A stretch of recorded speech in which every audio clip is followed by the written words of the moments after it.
Hi guys, it's Alex, and I'm going to be showing you what to do with your dog when they come home from board and train and you go to take it on a walk. Number one, you do need to use your prong collar and your e-collar every single time. That is critical. The next thing I want to talk to you about is heeling. When you get your dog back from board and train and you go on a walk, it's going to be really important that you put them into heel and you hold them accountable for that heel all the way up until you tell them break. And so when you go on your walk, what you want to do is you're going to want your dog's head in line with your leg, with the seam of your pants. And when you go on a walk, in order to begin the heeling, so Samson's out, he's walking around, right? So let's say I'm ready to go on a walk with a heel. I'm going to hit the e-collar, I'm going to use the leash, and I'm going to start walking at the same time. Seems like a lot, it's not that hard. Samson. So e-collar, leash, walk, heel. And I'm watching him very closely. So boom, went past the seam of my pants. Heel. So e-collar and leash. And I'm gonna repeat this as many times as I need to when he breaks this invisible bubble. Good. That's it. Why is the heel so important? Why do I need to heel my dog every time? Well, when you go on a walk, your dog has to worry about everything, other dogs, other people. So for instance, if I'm walking Samson and he sees another dog and he starts to react, the reason he's reacting is because he's concerned about that other dog. It doesn't matter if he's fearful or aggressive towards the dog. All that matters is I need to let him know it's none of his business. I've got it handled. The way I communicate that to him is stay in your heel, okay? Now, when we begin walking, I am going to say heel, I'm going to press the e-collar, and I'm going to use the leash all in one motion. You'll get used to this. It's not as complicated as it seems. So here we go. Heel. That sets the tone for the walk. I've been working with Samson a little bit this morning, so he's a little bit warmed up. This may not be the result you get when you first take your dog. That is okay. Do not worry about it.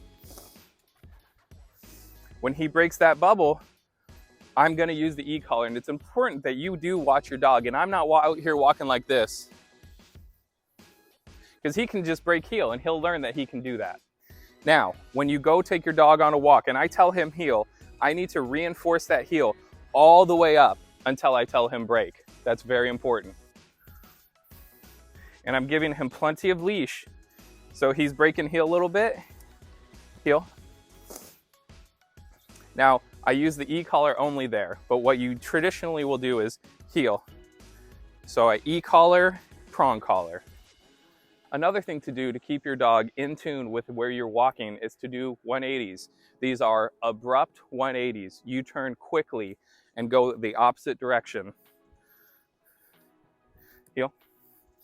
This exercise is designed to keep your dog paying attention to you.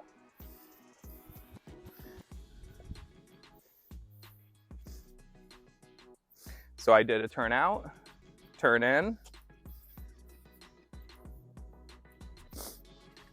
turn out. Look at that. Very good, Samson. Sit. Take your dog on a walk. You're making a deal. And the deal is that I will advocate for you in situations where you're uncomfortable. Now, what does that mean? What that means is that if I'm walking Samson and we're walking past another dog and Samson is reacting to that dog, whether it's out of fearfulness or aggression, it doesn't matter. The deal is that dog that you're reacting to or that you're concerned about, I won't let it get near you. And in exchange, I need you to stay in heel. And once this occurs enough, your dog will start to learn that that dog isn't their concern and that you've got it handled because nothing bad has ever happened because you're a good handler, and that when a dog comes up, you keep your dog safe. And again, the deal is you just stay in heel. Okay, what I want to talk to you now about is loading. Loading is what occurs when your dog sees a trigger and they start loading up until they hit a threshold and now they're barking and lunging. So it's really important that when you are walking your dog, and especially if you know they have a trigger, you're looking out for that trigger, okay? And let's say, an example, let's say it's another dog since that's so common. If I'm walking with Samson and I see a dog down the street, I'm gonna look at Samson and I'm gonna look for loading signs. What's gonna happen is if Samson sees something that is triggering to him and he starts loading, his mouth is going to close, his ears are going to go forward, He's gonna get an intense stare and he's gonna get wrinkles on his head. So it's close to what he's doing now, but with a closed mouth. And that's my cue to use the e-collar to get him to simmer down. Because if I allow him to look at that trigger, he's gonna load, hit that threshold. Now I have a dog that's barking, lunging, and out of control. And the way you keep control of your dog is you correct the loading. And that's something Taylor and I will go over with you. One thing that I wanted to show you real quick is how to get even more control over your dog, because it's very common for dogs to break heel once they get home. And so what is a great way to get them dialed in? Well, walk particularly slow. So I'm gonna walk at a consistent pace, but slowly. And you can see Samson is matching my pace. Now again, Samson is warmed up. I've been working with him for a bit. The results are not typical, but what is important that I want you to take away from this is, man, I'm really having trouble with getting my dog to heel. Walk slow. What's gonna happen is your dog's gonna break heel. Stay walking slow. Before you know it, your dog is probably gonna start checking in with you. Now you've got more control. Now we can go on a normal sized walk, normal speed. The next thing I'm gonna talk to you about is the 90-10 rule. That's where you walk your dog 90% of the walk in heel, 10% free. Now, the reason why this is important is because you wanna walk your dog 90% in heel for the first 90 days is because dogs are creatures of habit. And the research tells us that after 90 days of consistency with a dog, that behavior begins to go into permanent memory. And what will result from that is that you will have a dog that begins to walk in heel without so much use of the tools. Now, this is something that you get out what you put in. So if you walk your dog every day and you go on a 20-minute walk, 30-minute walk, which is that's plenty of time for a walk, and you walk your dog 90% in heel, what you'll notice is after 90 days, you're probably gonna have a dog that walks in heel extremely well.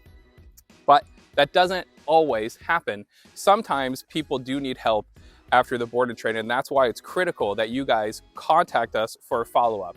It's really important that you guys are successful once your dogs come home, and please contact us for a follow-up if you are struggling. When you get your dog home and you go on a walk, you're gonna feel cluttered. You're gonna have this e-collar in your hand, you're gonna have this prong collar, you're gonna try and remember, okay, what number, what button, how long do I press it, when do I press it? Relax. This is a learning experience. If you got your dog back and you did everything perfect, that would make you a professional dog trainer and you should get paid for this. It's gonna be messy. You're gonna feel clunky, and that's totally fine. It's part of the learning process. Taylor and I will guide you through it.